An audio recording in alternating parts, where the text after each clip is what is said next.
The first Deputy Speaker of Parliament, Joe Osei, presented the report of the Appointments Committee to the House, indicating that the three nominees for the Supreme Court bench had been recommended for approval by consensus.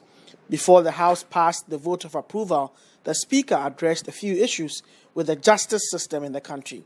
This Honourable House approves the President's nomination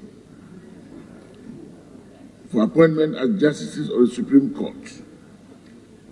Justice Mariama Owusu, Justice Alfred Lovelace Johnson, Justice Gertrude Araba Isaba Tokonu.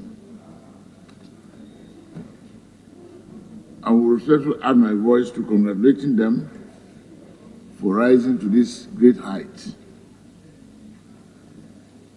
And it's important for us to note that this is a good example of recognition of meritocracy, devoid of gender bias in our country. The House continued with the scrutiny of the budget estimates of the ministries, departments and agencies, as it has been doing for the past 2 weeks. The Ministry of Interior, Foreign Affairs and Regional Integration, among others, had their estimates scrutinized and approved. The Foreign Affairs Minister, Shirley Ayokobochi, addressed some issues with her allocation later. She first spoke about the challenge of rent arrears owed by Ghana's missions abroad. Unlike most ministries, out of our goods and services, we pay rents, we pay utilities. So for people in, let's say, very cold countries, their utilities, which is gas, electricity for heating and all of that, taken out of goods and services. We all know how these payments delay.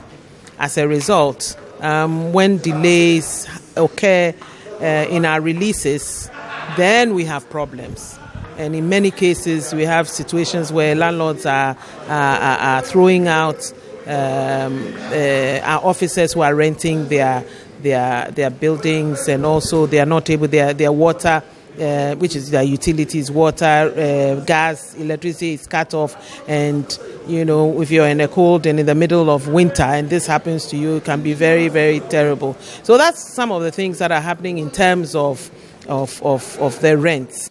She also spoke about the Nigeria border closure. The Deputy Minister for Foreign Affairs and the Deputy Trade Minister embarked on a trip there. They went to see the situation is really bad. Some hadn't even had baths, truck drivers for many weeks.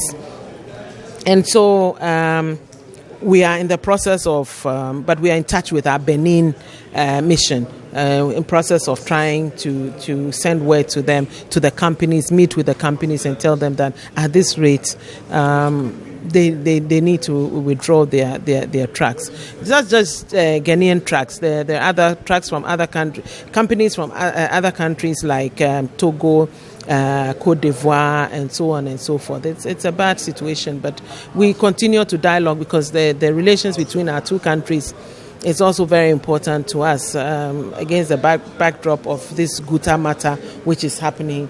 They have people here.